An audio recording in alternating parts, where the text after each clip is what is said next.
Muy buenas tardes a todos, bienvenidos a un nuevo viaje en el tiempo aquí en Radio Agricultura y Agricultura TV. Ya estoy lista junto a Bárbara Bustamante. ¿Cómo estás, Barbarita? Muy bien, Maida. ¿Y tú? Bien, pues Regio, me encanta estos fines de semana de enero. Es como rico, enero es rico en Santiago, hay como Sí, hay como menos gente. Ahora febrero es mejor todavía, pero Sí, yo no en febrero no hay febrero. nadie. Sí, No hay nadie. No hay nadie, sí. No, muy rico. Así que nada, pues como todos los sábados, muy contentas de iniciar un nuevo viaje en el tiempo, donde nos vamos a conocer lugares, personajes, distintos periodos. Y hoy día vamos a hablar de un grupo, ¿ah? Que van a ser claves en la historia de Occidente y que se pusieron de moda hace algún tiempo atrás gracias a la serie de televisión. Tú te refieres a mis adorados vikingos. A los vikingos, exactamente. Me encantan los vikingos. La verdad es que a mí me gustaban mucho antes de la serie y la gente me miraba con cara de... ¿Quiénes son los vikingos? Pero además había un revisionismo histórico muy interesante porque muchos años atrás, no quiero ni recordar cuánto tiempo fue. No lo digas, ¿para qué? Pero pueden sacar el cálculo ustedes. Se hizo la celebración de los 200 años de Hans Christian Andersen.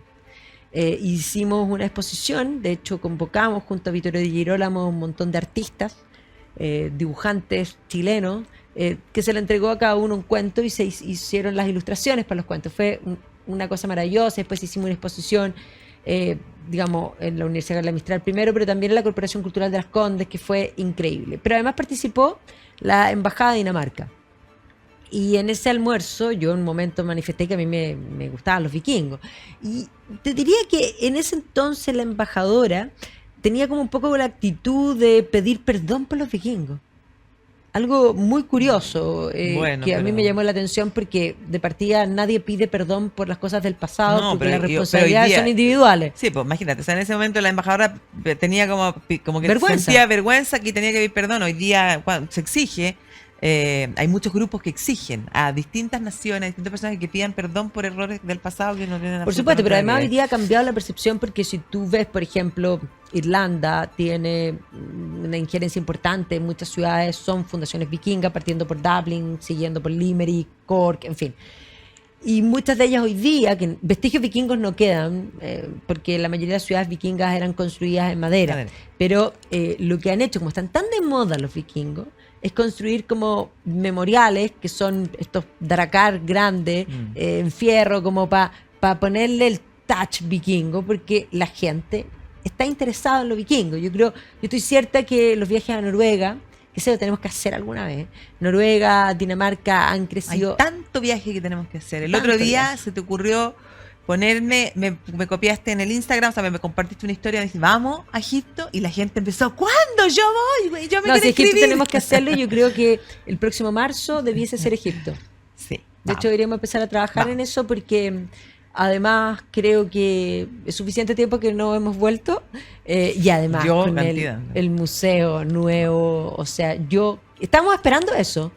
Sí, estábamos esperando que el museo ya estuviera abierto al público. Así, pero el mundo Egipto. De los vikingos es importante, y ahí yo me muero por ir al museo de Oslo, porque ahí uno encuentra, porque de los vikingos históricamente siempre se dijo muchas cosas que en realidad los vestigios monumentales han demostrado ser todo lo contrario a lo que las fuentes dicen.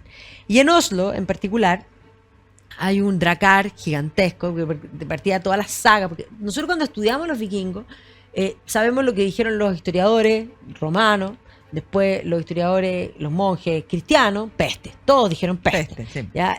Porque los vikingos no escribían, pero son las historias populares, por una parte, y principalmente el género de las sagas desde Islandia, los que nos permiten tener información de los vikingos que muchos consideraban que era como cuasi mítica. O sea, cuando las sagas hablan de Dracar, en que caben 80 hombres, dicen, esto no existía. Sí. Ahí está. ¿Ya? Entonces, hoy día los vestigios monumentales han demostrado ser algo muy distinto. voy a darte un ejemplo específico, pero los romanos hablan de los vikingos como unos bárbaros, bárbaro el concepto barbaroi, que no hablaba latín, que andaban desnudos, no hablan de vikingos, el término vikingo es posterior, hablan de striptifini, feni, esos son los términos que usan. Pero en general se refieren a una barbarie tremenda, que andaban desnudos, ¿ya? Y que se alimentaban de la carne de las bestias, como diciendo, y que además usaban barba, como el contraste entre lo romano, civilizado y lo y no lo no civilizado, romano. claro. Pero cuando tú encuentras una tumba hoy día, de partida tú te das cuenta que la orfebrería es de una sofisticación importante, literalmente, y en buen chileno, en pelota no andaban, No, pues. ¿ya? O sea, tú dices, las fuentes mienten, pero las fuentes son históricas, pero ¿cómo esto? La fuente lo dice, las fuentes mienten. Sí, siempre. Esa es la tentación de la historia oficial. Claro, absolutamente. Pero en todo esto, en el fondo como en este, podríamos decir, revival, o en este como gusto por lo vikingo hoy día, a la serie hay que agradecerle muchas cosas, Sí. porque la serie históricamente, claro, no es 100% correcta, No. pero sí trata muy bien el tema, sí los representa bastante cercano a lo que eran. El tema es De partida que, los presenta sin cacho. claro, Siempre porque cuando nosotros sí. pensamos en los vikingos, tú lo piensas, y si tú, por ejemplo, vas a los Playmobil o a los Lego, los vikingos, que hay serie vikinga, los vikingos tienen casco con así, cacho. cachito. Entonces tú dices, ¿pero cómo? Bueno, no hay ningún vestigio monumental donde que parecieran muestre cosas. un casco con cacho. Y por lo tanto tú dices, bueno, ¿y de dónde salió esto? Bueno, eso es el romanticismo, y específicamente Wagner para lo teatral. Wagner lo que va a hacer es tomar la saga de los Volsungos, que es una saga islandesa, que es la inspiración del Anillo de los Nibelungos, y va a tomar estos dos textos y va a crear algo nuevo. O sea, cuando él escribe la teatralogía del Rin, es una obra escrita por Wagner, inspirada en la saga de los Volsungos y el Anillo de los Nibelungos, pero para hacer ópera, son 4 óperas. Y esta ópera, el concepto de Wagner es el arte total, por lo tanto, no es solo el teatro, no es solo la música, no es solo la acústica de Bayreuth, es la puesta en escena, y los cachos quedan bien. Y los cachos quedan perfectos, sí. Pero en la serie no aparecen con cachos, como efectivamente eran. En la serie nos aparece un personaje, los personajes principales, Ragnar. Espléndido. Espléndido Ragnar, o sea, si eran así los vikingos. Bueno, la yo verdad. siempre digo que los romanos dijeron que eran bárbaros, en el sentido de la barbarie opuesta a la civilización, y yo creo que la serie nos dejó claro que eran bárbaros, pero argentinos. No son bárbaros. Eran bárbaros. Espléndido. Y efectivamente Ragnar existió, Sí. Rollo también existió. Lo que pasa es que la serie lo que hace es que los pone juntos. Lo que hace es comprimir 200 años, que es la era vikinga, en una generación. Y lo que hace es usar de las sagas, porque mucho está en la saga de Ragnar y sus hijos, pero hay otras sagas que en el fondo se sacan elementos y los comprimen y los juntan. O sea, Ragnar existe, Rollo existe, pero no son de la misma generación y hay años, Hay de, años diferencia. de diferencia. Pero todo parte como que nos entran en la historia en el año 793, Sí. como la primera noticia que tenemos. Pero es la primera noticia Claro. que tenemos de lo que denominamos la era vikinga. Hay noticias anteriores que son de los romanos, en terrible barbarie, vivían en pelota, literalmente, comían la carne de las bestias. Después tenemos, pensemos en historiadores oficiales de Bizancio, que también van a hablar de la barbarie, y específicamente unos hablan de Feni, otros hablan de Stirfini, que probablemente era un nombre que algo así se habrán autollamado de ellos. Entonces, tenemos por otro lado la crónica de Néstor, que cuenta la incursión de vikingos desde Suecia, pero las fuentes anteriores son primariamente las romanas, las bizantinas. Pero claro, la primera específica del mundo medieval y el inicio de la era vikinga es el El año 793, 700. que ahí no es una fuente. Crónica anglosajona, de hecho el propio, en la época, el gran humanista, el alcuino de York, de Carlomagno, también po. hace referencia a Claro. ese hecho, en fin, o sea, son no una, múltiples fuentes. Muchas fuentes que nos hablan de, en el fondo, ese año 793, que es cuando los vikingos llegan, en el fondo, a las Islas Británicas y se produce, en el fondo, el asedio, el ataque a la abadía de Lindisfarne. Y a partir de ahí, no van a parar. No, pues se inicia la era vikinga por 200 años. Podríamos decir que la era vikinga tiene dos lados. Uno que es las Islas Británicas, en general, no solo Lindisfarne, sino que las Islas Claro. Británicas, Inglaterra, Escocia, Gales también, e Irlanda. Y después de ahí van a incursionar también por la península ibérica y van a tener incursiones hasta el Mediterráneo. Pero por el otro lado tenemos vikingos suecos, los llamados varegos, que van a llegar y se van a instalar en Staraya Ladoga y posteriormente en Novgorod, el Rus de Kiev, que es la otra variante. Pero son todos vikingos. Son todos vikingos, exactamente. Germanos del norte, para agruparlo. Cipes, germanas del norte. Lo que pasa es que no tienen unidad política. Claro, y eso era eso era lo más difícil, como son distintas tribus sin una unidad política, sin un único líder, sino que esta familia o familia ampliada, este clan, claro, tú podías enfrentarte a uno, derrotar a uno, pero eso no significaba que los hubieras derrotado a todos. No, pues para nada. Y entonces esa va a ser la gran dificultad. Pero el tema es que, bueno, estos vikingos van a ser saqueadores, van a encontrar en el fondo desde ese primer momento el Lindisfarne, que en el fondo encuentran como como amarrado en un trapito, porque llegan a esta abadía, saquean, se llevan todo lo que pueden, y se van a dar cuenta de que ahí tienen una gran oportunidad de obtener riqueza. Y a partir de eso comienza en el fondo esta historia, pero que los va a llevar incluso lo que tú decías al comienzo, a fundar ciudades. Lo que pasa es que no solo son saqueadores, ciertamente son saqueadores, pero son saqueadores porque son comerciantes. Ellos saquean lo que pueden comerciar. Por lo tanto, ciertamente van a buscar metales, eso es cierto, y se van a dar cuenta que las abadías de la costa, porque hay que entender que el sustrato celta anterior, específicamente va a fundar muchísimas abadías en las costas. No porque fueran tontos, sino que porque la carretera por el mar Sí, pues era es la más fácil, rápida claro. que por el interior. Entonces, cuando nosotros pensamos en los monjes irlandeses, y aquí es bien importante entender que la isla británica tiene un sustrato primero celta, va a ser romanizada, después los romanos se van a ir, van a caer los anglos, los jutos y los sajones, que son paganos, pero esos reinos se van a convertir al cristianismo por la acción de lo que se llama el cristianismo celta, desde San Patricio, Columba, y por lo tanto, para la época del 793, para el siglo VIII, ya son reinos cristianos. Entonces, estos reinos, todos cristianos, y eso mismo también pasa en el continente, o sea, los, podríamos decir, germanos, paganos, ya están cristianizados. Pero los vikingos, las cipes germanas del norte, van a permanecer paganos por más tiempo. Y esa es la razón por la cual, cuando uno estudia las fuentes vikingas, específicamente las de Islandia, son las mejores fuentes para estudiar los germanos, porque permanecen paganos por más tiempo. Entonces, en el siglo VIII, estos reinos cristianos van a tener estas hordas paganas. De hecho, los ingleses hablan de Heathen Army, la armada pagana. Claro. Entonces, claro, después del Lindisfarne van a ir atacando todos los monasterios y además se van a dar cuenta que aparte de los metales, hay otro bien preciado para transar, que van a ser personas. Son esclavistas. Y se van a llevar a la gente a comerciarlo en Medio Oriente. Vuelvo al barco. Ese barco vikingo que está en Oslo, que es una real maravilla, porque está completo, ¿no? Una tumba, o sea, una mujer, y una tumba de una mujer, de hecho. Porque sabemos por genética hoy día y se puede hacer todos los test de ADN y puedes saber eso. Sabemos que es una mujer de edad mayor que está enterrada junto con una mujer joven.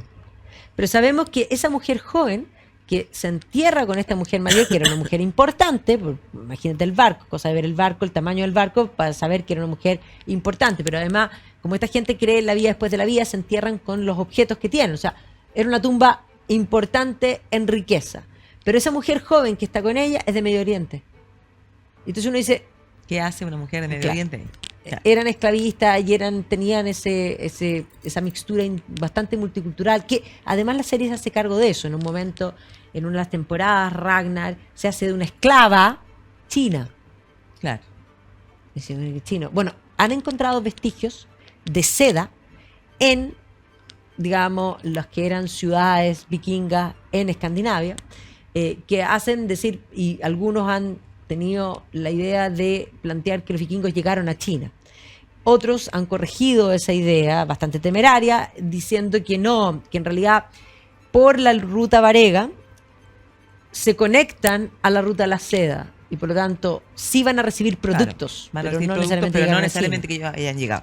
Claro, pero bueno, ahí van a encontrar negocio redondo. O sea, van a encontrar metales, riqueza y además personas. Y entonces van a ir por las costas de las Islas Británicas y entonces va a llegar un momento en el que van a decidir fundar ciudades. Instalarse, Instalarse. porque era más corto instalarse, saquear y Que volver, comerciar, que claro. tener que volver a Noruega y volver, porque principalmente las Islas Británicas son daneses y noruegos. Claro, los que llegan ahí. Y entonces ahí vienen las fundaciones, como tú decías al comienzo, o sea, de hecho la capital de Irlanda, Dublín, es una fundación vikinga, entre muchas otras ciudades. Pero después de eso van a comenzar también las incursiones hacia el continente europeo, o sea, al continente. En el Sí, fondo. claro. Y entonces ahí tú decías, van a ver a España y después seguimos. Y después Tenemos seguimos. que ir a Pero conocer. vamos, precisamente dejémonos ahí en las Islas Británicas, vamos y volvemos. Agricultura TV.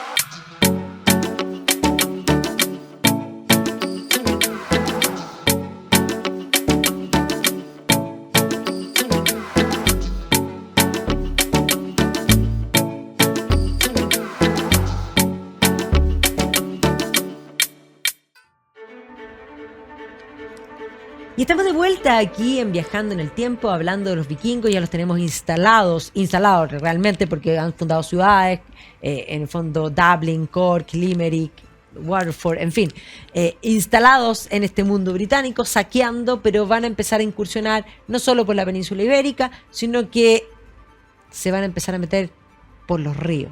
Por los ríos. Y por ahí los van a ríos, sufrir. Ya, claro. Se van a meter por los ríos y claro, entonces como que Europa comienza a temblar. Y yo creo que el mejor ejemplo es lo que ocurre con los franceses. Sí, claro. Cuando logran llegar y saquear una y otra vez, ¿ya? Llegan a París y llegan a saquear una y otra vez. Y como decíamos hace un rato, como no es una sola tribu, sino que son distintas, bueno, se pasan como el dato. Claro, y el primero en tener que vivir esto, que va a cometer un error garrafal, es Carlos el Calvo, que precisamente cuando vienen los vikingos, con tal de que se vayan, les ofrece cofres llenos de plata. Es más, ese dato se lo pasaron. y a Oye, los anda que te van a dar un cofre de plata. pero es decir, tú vayas a París y te lo entregan listo. O sea, ni siquiera tenés que buscarlo, ni siquiera tenés que saquearlo, te lo entregan. Y por lo tanto esto va a implicar todo lo contrario de lo que se buscaba. ¿Ya? Y eso es lo que demuestra que cuando uno quiere, en el fondo, ahuyentar a un potencial invasor, nunca hay que ofrecerle nada, porque va a venir por más. Exactamente, va a venir por más. Pero y entonces ahí es donde nos aparece el rolo histórico. Lo que decíamos, en la serie se comprime, pero este rolo histórico es el que finalmente va a aparecer en el tiempo, porque primero tenemos al propio Ragnar saqueando Sí, claro. París, y ahí van a pasar varias generaciones. Entonces, de Carlos el Calvo, que comete el error, van a seguir, los van a tener de casero. Y Carlos el Simple, es el que finalmente... otra generación, le va a tocar rolo. Claro. Y ese rolo, en el fondo, va a pactar con ese Carlos el Simple. Y entonces ahí vamos a tener que ese rolo se va a francesar, se va a convertir, ¿ya? A cambio de que dejaran, en el fondo, estos saqueos y que se le otorguen ciertos territorios. Y esos van a pasar a ser los normandos. Claro, ahí el acuerdo es súper simple. Imagínate, Carlos el Simple cuando llegó, me estás molestando, me han saqueado 45 veces en este mes, un poco para exagerar, para que nos imaginemos. Claro. No. Entonces el acuerdo es súper simple. Tú no me saqueas, yo te doy tierras. Te nombro duque de Normandía, o sea que te doy una tierra para tu gente, porque los vikingos buscaban tierras porque además de comerciantes, buscaban tierra para la agricultura. En Escandinavia son muy escasos. Entonces, te voy a dar tierras, tú te vas a hacer cristiano, por supuesto. Obvio. Es el requisito sine qua non. Y vas a ser mi vasallo. Y tú además Esto es un acuerdo mercenario. Tú además me vas a defender. proteger de los otros ataques de los vikingos. Claro. Y ahí, claro, Rolo, el vikingo, se convierte en Rollo le Français. Sí, no, eso es la serie, porque nosotros siempre cuando cuando la serie estaba en su máximo auge, cuando se estrena y todos la estaban viendo, nosotros discutíamos cuál te gusta más, Rolo o Ragnar. A mí me gustaba más Rolo. Pero claro, el Rolo afrancesado sí que ya no. No, Era con el ese Rolo pelo, vikingo. además peinado. Porque, además, el frizz de ese pelo no se tolera. No, espantoso, pero efectivamente eso ocurre y entonces ahí, en el fondo, comenzamos a hablar de estos normandos, estos vikingos afrancesados. Y esos normandos van a ser súper importantes en la historia, po, Pero tremendo. porque de nuevo van a ir en el fondo, a iniciar un hito fundamental en la historia de la isla británica. Entonces, tampoco se salvan de estos Es vikingos. que lo que hay que decir es que las islas británicas van a sufrir estos ataques vikingos en forma permanente desde el 793. Los vikingos se van a instalar en toda la zona norte, en los reinos del norte, que primero eran Bernicia y Deria, que posteriormente se va a llamar Northumbria. Entonces, toda esa zona de Northumbria va a ser un enclave vikingo. Capital, York, ¿ya? Y ahí va a primar, si uno ve un mapa del siglo VIII y IX, aparece estos territorios como Danelaw. O sea, prima la ley danesa, y una ley distinta. Y por lo tanto, podríamos decir, no hay una Inglaterra, hay distintos reinos. El reino de Wessex, que es el reino del sur, va a ir incorporando los reinos menores del sur, y posteriormente el reino del centro, porque podríamos agrupar en tres grandes reinos: Wessex, Mercia y Northumbria. Gales separado, por supuesto. Entonces, Wessex va a terminar tomando también en alianza Mercia, y ahí va a surgir este gran conglomerado, pero Northumbria era un punto aparte. Ahora, después de todas estas incursiones, va a haber los hijos de Ragnar, específicamente Ivar the Boneless, y ahí la serie dice cosas que son ciertas, porque ciertas en las sagas, no sabemos si las sagas dicen la verdad, pero la saga de los hijos de Ragnar habla de Ragnar, de las incursiones de Ragnar, habla que Ragnar finalmente es muerto por el rey Ela de Mercia, y que su hijo Bjorn Ironside finalmente se venga de la muerte de su padre, y que efectivamente le hace la muerte con sacarle los pulmones para afuera, así como igual como está en la serie. Y a Ragnar lo matan en un hoyo lleno de serpientes. Pero después su otro hijo, Ivar the Boneless, organiza lo que se llama The Great Hidden Army, que esa armada, ese ejército avanza hacia el sur y estuvo a punto de tomarse Inglaterra. Y posteriormente a eso, pareciera ser que lo que sucedió es que Ivar muere, probablemente por los hallazgos arqueológicos que se han encontrado, y aquí hay un equipo de Oxford trabajando en Repton. Hallaron en una iglesia tumbas que son de una importancia mayor que las comunes, vikingas, claramente vikingas, y han llegado a la conclusión que esa podría ser la tumba de Ivar. ¿Ya? Por lo tanto, y ahí tiene además por qué la explicación del nombre de ese sí, Boneless. se llama Ivar the Boneless, y ahí hay muchas teorías. Hay historiadores que dicen que habría sido realmente, digamos, tullido, habría tenido problemas físicos, y es lo que hace, lo que toma la serie. La serie lo muestra como un inválido. Sí. Pero los hallazgos de Repton descubrieron esta tumba mayor que tiene un hombre que es gigante. Literalmente tiene unos fémures que, o sea, tú dices, me están molestando. O sea, la pierna completa es el fémur, una cosa gigante. Entonces, pareciera ser que es esa enfermedad donde crecen más. Y por lo tanto, Ivar habría sido el de los huesitos, así como una ironía. Claro. El que no tiene huesitos, porque tiene una cantidad. Bueno, no sabemos cuál de las teorías es, pero esa teoría está sobre la mesa. Pero lo claro está que Ivar, que venía atacando y que podría haber conquistado, murió. Y por lo tanto van a haber residuos posteriores de vikingos que van a seguir insistiendo, y ahí están las generaciones de reyes, tanto en Wessex como en Gales, como en Escocia y como en Irlanda, que son paralelos, que van a detener a los vikingos. ¿Y cuándo detienen a los vikingos? En este momento de debilidad vikinga. ¿Ya? Y ahí por eso se produce este momento de fortaleza, reyes buenos en distintos lugares, reyes legendarios, cuasi míticos. Y en el caso de Wessex es Alfred the Great, que detiene precisamente a los vikingos. Eso se hace cargo la serie The Last Kingdom, que aparece esta figura de Utrecht, de Bamberg, que finalmente pelea con Alfred the Great y detiene a los vikingos. Es Kenneth MacAlpin en Escocia. Es Rodri Mauer. Mauer en galés es el grande, también es Rodri el grande, o Rodri the Great, Rodri Mauer en Gales. Y es Brian Boru en Irlanda, que es el que toca la arpa, y de ahí queda el logo de Irlanda. De lo que te gusta tanto. Son los reyes fundantes. Claro, reyes fundantes, efectivamente. Pero, como yo te decía, igual no van a librarse totalmente de estos vikingos, porque claro, no, como que logran aplacar a este primer grupo, pero después van a aparecer los van a vikingos afrancesados.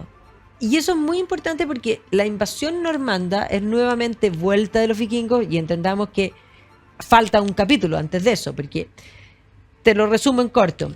Después de derrotar a estos vikingos, los vikingos van a seguir insistiendo y van a haber invasiones vikingas que van a querer, en el fondo, tomar el poder. Y de hecho, cuando estos reinos anglosajones se consolidan, va a haber un intento de no pagar más los impuestos, que se llaman la Danegeld. Porque no solo había Danelaw, sino que para que los vikingos no molestaran, había que pagar impuestos. Y entonces no van a querer pagar más estos impuestos, y va a haber una orden de matar a los vikingos que están en las islas. Con la mala suerte que entre los vikingos que estaban en la isla estaba la hermana del, para entonces ya, rey de Noruega y Dinamarca. Es decir, el cristianismo va a penetrar en Escandinavia, y en ese momento, cuando entra el cristianismo, comienza esta idea de reinos, de un rey de reyes, digamos, ¿no? Que se impone. Entonces, ese rey de reyes danés y noruego va a terminar invadiendo Inglaterra, y va a ser su hijo el que termina como rey de Dinamarca, Noruega e Inglaterra. Y ese ya no es un vikingo pagano, es un vikingo cristiano, y ese se llama Knut the Great. Y eso también hay una serie. Sí, es que está precisamente en la serie de Last Kingdom. La Last Kingdom parte con Alfred the Great deteniendo a los vikingos, y van avanzando las generaciones hasta llegar a Knut, y que Knut además llega y se instala y termina desposando a la ex mujer de el rey anglosajón, que van a huir, que era Emma de Normandía. Sí. Emma de Normandía era vikinga también, pero era normanda. ¿Ya? Y por lo tanto era la hermana del duque de Normandía. Entonces, Knut the Great ella se enamora de Knut the Great, va a tener un hijo con él. Sí. O sea, él le parece que era espléndido, y va a ser un muy buen rey. Hoy día hay todo un revisionismo histórico en torno a Knut, pero vivió poco tiempo. Pero hay otra, no es solo Last Kingdom donde aparece, porque en la... sí, pues Valhalla. Valhalla, claro, la serie esa es la que continúa, razón. Que llega, que se empieza a aparecer hasta Eric el Rojo, ¿no? Exactamente. Valhalla se hace cargo de esa historia posteriormente, y la Emma de Normandía es espléndida. Es fabulosa, sí. Fabulosa. Bueno, pero efectivamente muere Knut, y eso va a permitir que los anglosajones que estaban en Normandía se reorganicen con fuerzas normandas para recuperar el reino de Inglaterra. Entonces ahí tenemos al último rey anglosajón, que es primo de, por el lado de Emma de Normandía, es primo de Guillermo, que era hijo de Roberto de Normandía, que era el hermano de Emma de Normandía. Entonces son primos. Entonces este primo había crecido, porque habían tenido que huir, en Normandía. Y él no iba a ser el rey, tenía hermanos mayores, pero murieron, y terminó siendo el rey. Y ese Eduardo el Confesor, que quería ser cura, de ahí el nombre, el Confesor. De ahí el nombre. Se casó, pero decidió mantener un matrimonio casto, y nombró a su primo, Guillermo el Bastardo, como duque, digamos, no, como que su heredero, que era el duque de Normandía, como el heredero en el fondo del reino. Claro. Y ahí es la razón del por qué se produce la conquista normanda. Claro, se produce porque al momento de morir ese Eduardo el Confesor, un poco como que desconoce. Se dice, no se sabe. Como que habría cambiado a lo mejor el testamento y habría heredado en un tal Harold Godwinson, y entonces Guillermo el Bastardo, duque de Normandía, dice no, es mi derecho, y se produce.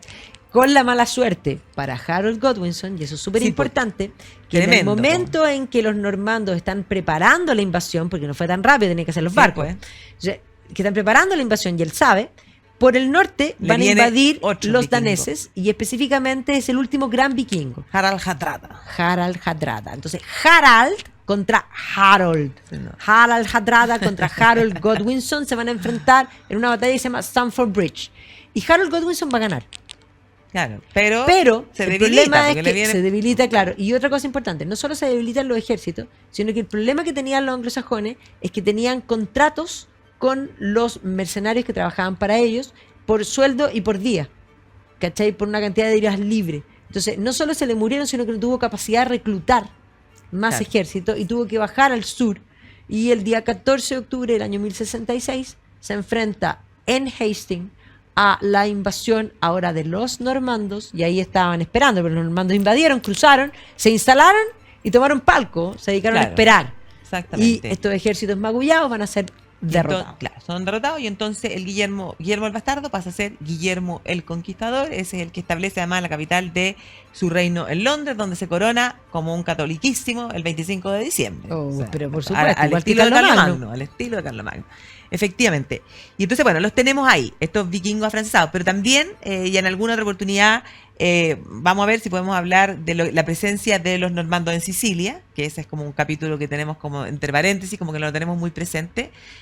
Pero aparte de eso, previo a esto, porque tú habías dicho, tú ya en algún minuto dijiste que llegan incluso a Rusia.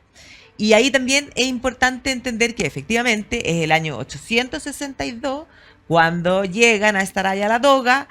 Lo que cuentan las crónicas es que los eslavos que estaban ahí les habrían dicho, tendrían poca ¡Vengan! capacidad claro, tenían poca capacidad de organización, poca organización política, y les han dicho vengan y domínennos, ¿ya? Lo que es prácticamente imposible que haya sido así, sino que estos vikingos llegan, y el tema es que, bueno, precisamente de esa mezcla entre el mundo eslavo y ese mundo varego, surge ese Rus de Kiev. Entonces también los tenemos en el origen de Rusia. Pero Sin también, duda. claro, están ahí y eso es súper importante. No, y es súper importante porque además hay historias bien, y además se ve, digamos, la fisionomía rusa mantiene ese sustrato vikingo importante.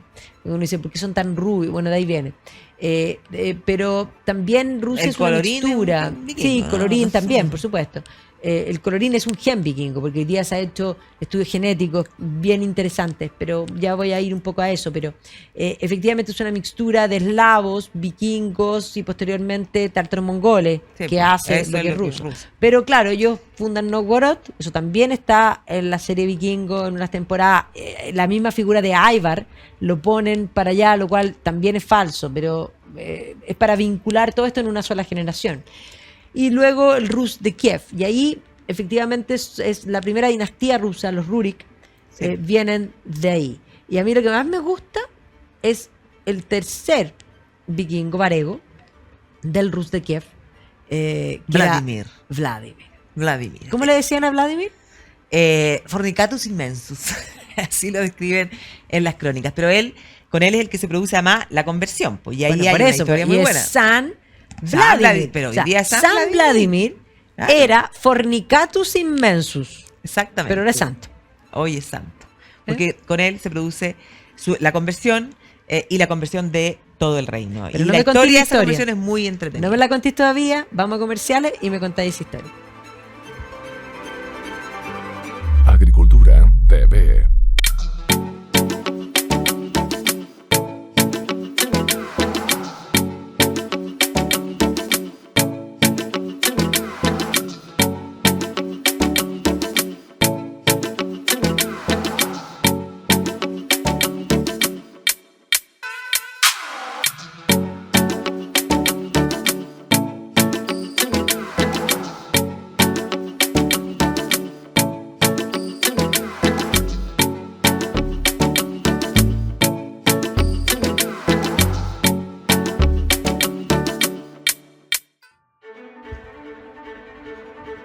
Y estamos de vuelta aquí en Viajando en el Tiempo, hablando de los vikingos, y estamos hablando de los varegos, aquellos que llegaron a Rusia, de la dinastía Rurik, específicamente del tercer Rurik, que va a ser Vladimir, que hoy día es San Vladimir, pero que era conocido en ese entonces como Fornicatus Immensus. Y ahora sí, Exactamente. cuéntame la historia. Te cuento la historia.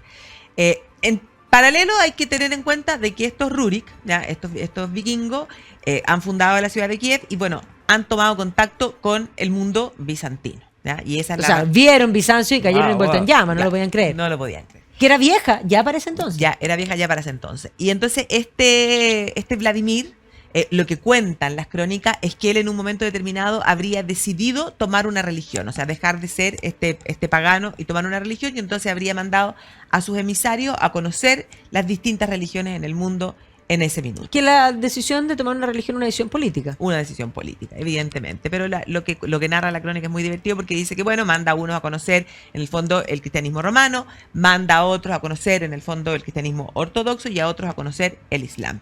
Y entonces, cuando llegan los que vienen del cristianismo, en el fondo, del mundo romano, le hablan de los monjes, de esta vida nada tan simple. Entonces dice, no, la verdad es que eso es demasiado aburrido.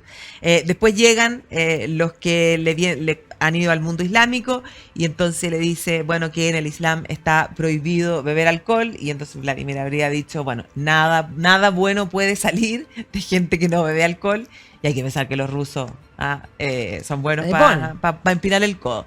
Y finalmente habrían llegado los que fueron al mundo bizantino y le hablan de lo que es el mundo bizantino, le hablan además de los festivales con los que los recibieron, le hablan del colorido, del arte, y por lo tanto Vladimir... De la sofisticación que no tenía nadie.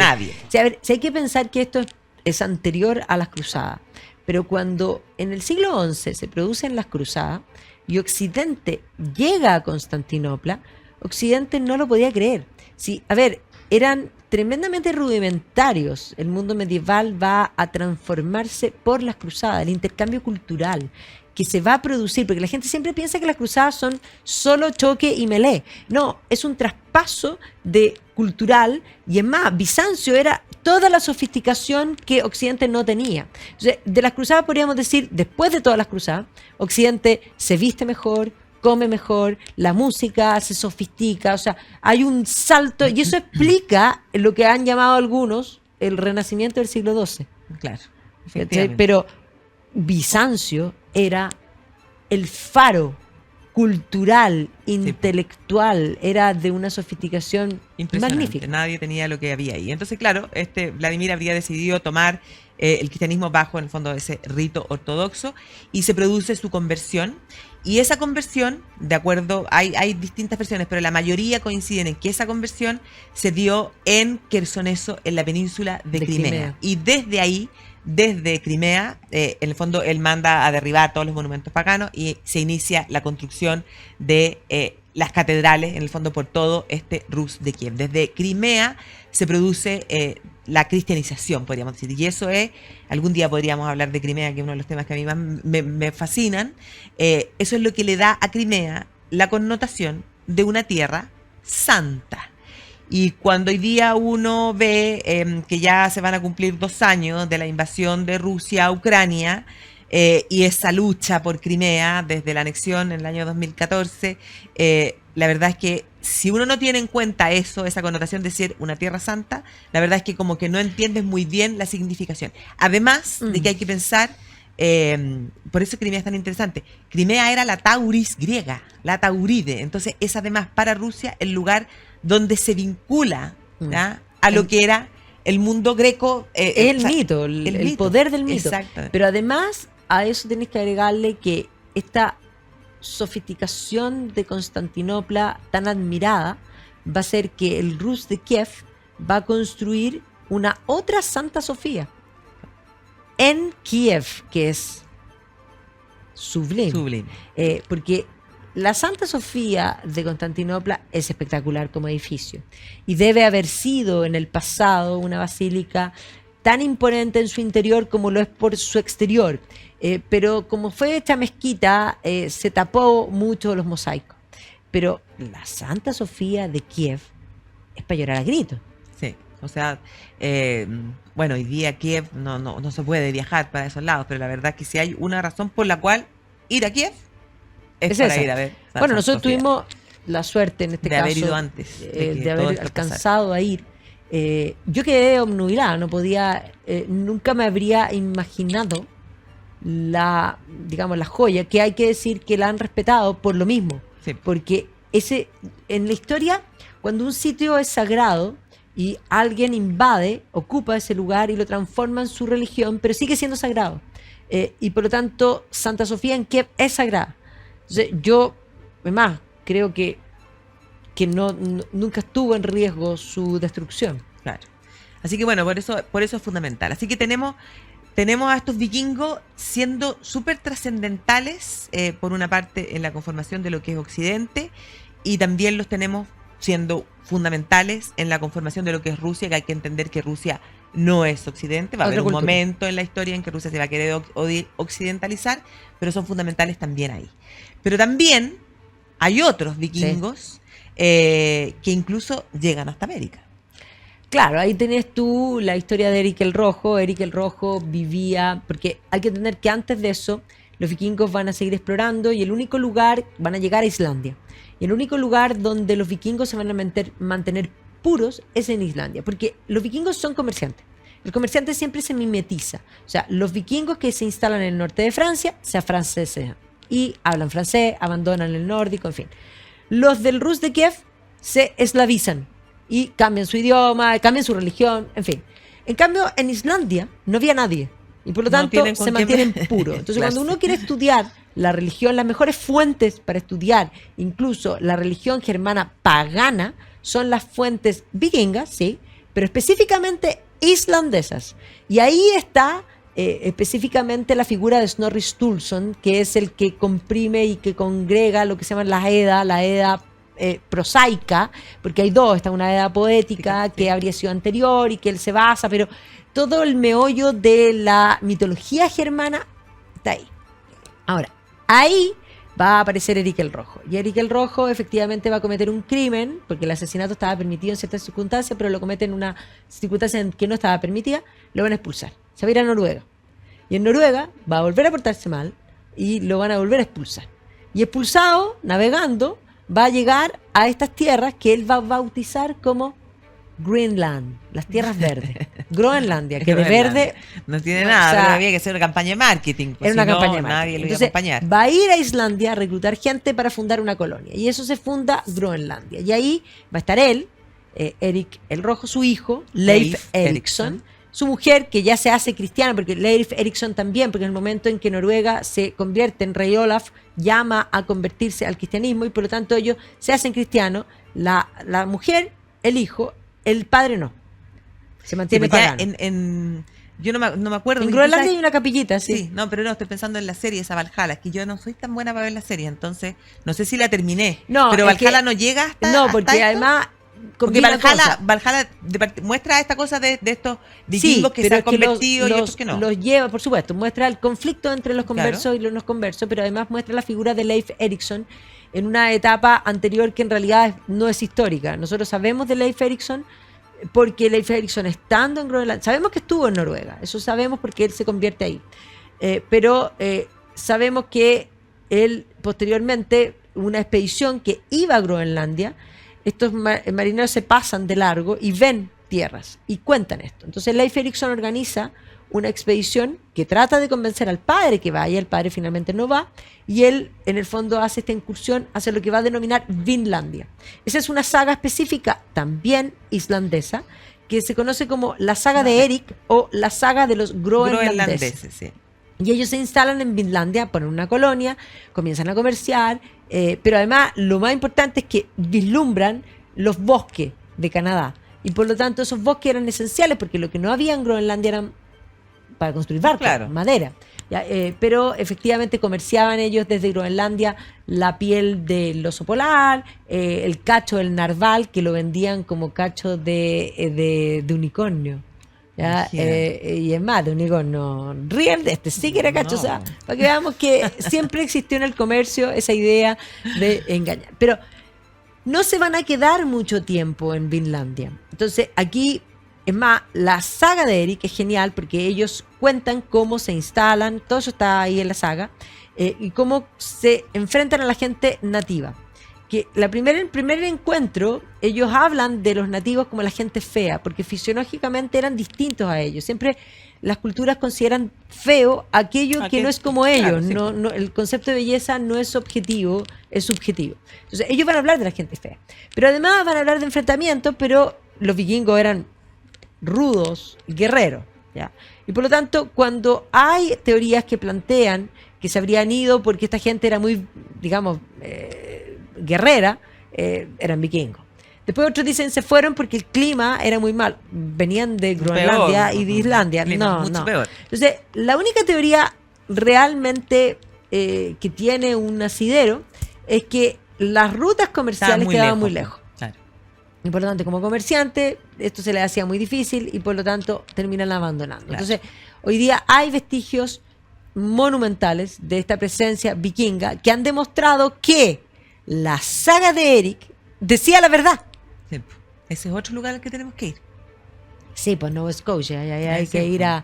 a lo que se llama Ouse Meadows, donde está, hoy día hicieron una aldea vikinga hecha ayer, pero evidentemente hay vestigios monumentales. Pero hoy día están tan de moda los vikingos que están estas teorías que dicen que incluso no solo se instalaron ahí, sino que bajaron porque han encontrado piedras rúnicas en Nueva York. No, esas son cosas traídas, no tenemos ninguna evidencia histórica de que eso haya sido así. Sí. Tampoco hay sagas que hagan Que esa lo pueden, referencia. sí, po. Pero lo que sí es cierto es que llegaron a América. América, sí. Y Antes llegaron que el Cristóbal año Colón. 1000. Pero eso sí explica cosas bien importantes. Porque cuando tú ves la llegada de Colón, la gente de Centroamérica cantaban, y cuando digo cantaban, las culturas orales no solo cuentan historias, sino que cantan las historias, y es la mejor forma de recordar. Entonces, cantaban estas historias de esta gente en el fondo, de casas sobre el mar, barcos, pero además de hombres barbudos. Y las leyendas que se establecían tenían que ver con esa historia, y esas historias tienen un asidero real. Habían visto Claro. en el pasado anterior, Por alguna razón lo cantaban por alguna a razón, estos hombres barbudos. sí. Así que llegaron a Y América con la cruz, antes. porque además eran cristianos. Ya eran cristianos. La señal de la cruz también la conocían. Sí. Entonces, todo eso vuelve con Con- las cuando huestes llega, hispanas, claro. y eso va a ser parte también de cuando el mito parece ser real, de esa debilidad, porque el mito es sagrado. Mm. Entonces, eso facilita también la penetración y la toma, y vistos como dioses. Sí. No, extraordinario. O sea, son un capítulo fundamental en la historia, los vikingos. Claro, y ahí los vikingos también van a tener un capítulo fundamental como Normando en las cruzadas. Van a dejar sus vestigios monumentales y, como bien tú decías, también en Sicilia. Y ahí Vamos hay a un hablar capítulo de aparte. Sicilia. Vamos a hablar de Sicilia, pero yo creo que es importante mencionar a Roberto Guiscardo, porque es muy divertido, porque John Julius Norwich, es un historiador, Sir. Él habla de que los normandos, el problema era que los normandos tenían muchos hijos y que estos hijos quedaban sin Es nada, muy entonces tenían que divertido. salir a buscar cosas. Entonces Roberto Guiscardo era uno de estos tantos que tenían que buscar, y finalmente va a lograr instalarse en la Puglia y en la Calabria, y va a conseguir un permiso papal y va a terminar siendo señor de la Puglia y la Calabria, y desde ahí va a invadir Sicilia. Claro, Ahora, como él estaba ocupado en la Puglia y la Calabria, va a dejar a su hermano Roger en Sicilia. claro. Pero Y evidentemente ese van a Roger, dejar- Roger I, Roger II son personajes importantísimos en la historia de Sicilia. Exactamente. Así que los vikingos son mucho más. Y yo me atrevo a decir una cosa: no solo construyen en piedra y cambian la fisonomía de Inglaterra, cambian la fisonomía de Irlanda, cambian la fisonomía que tanto nos admira hoy día en la ruta de las cruzadas, sino que desde esa construcción de piedra, podríamos decir, y esta fusión, incursión vikinga ya a la cultura occidental, porque son vikingos cristianos, y por eso son cristianísimos, porque venían de Conversos. de esta idea Claro. conversa pagana. Este cristianísimo, podríamos decir, sienta las bases de lo que posteriormente va a ser el gótico. O sea, yo creo que no hay gótico en piedra del Si no modo, hay- si no hay esta fibra vikinga normanda, Previo. específicamente. Sí, tienes toda la razón. ¿Sí? Increíble. Increíble. Así que son súper importantes. Súper importante. Y este año nos vamos nosotros a Irlanda, Escocia, donde efectivamente vamos a ver mucho vikingo y presencia de esta mixtura, porque obviamente lo que uno ve es mixtura. O sea, de hecho Oxford, cuando hizo ese análisis genético, descubrió que el gen vikingo en las Islas Británicas, todas, es tremendamente abundante. Tú que eres McNiven, eres colorina, tu Por gen eso. es vikingo. Es tan poderoso, fíjate que mi hermano mío, también es McNiven, tiene el pelo oscuro, pero cuando se deja crecer la barba, Es colorina. le sale colorina. El vikingo. Vikingo. ¿Viste? Bueno, pero bueno, nos los dejamos hoy día, de que tengan un muy, muy buen sábado, que disfruten estos sábados de enero, que son ricos, son distintos, son con calorcito, así que hagan un buen asado y nosotros nos encontramos la próxima semana. Nos vemos la próxima semana. ¿Te parece? Sí, pues, encantada. Gracias, Barbarita. Gracias. Gracias a ustedes. Nos vemos.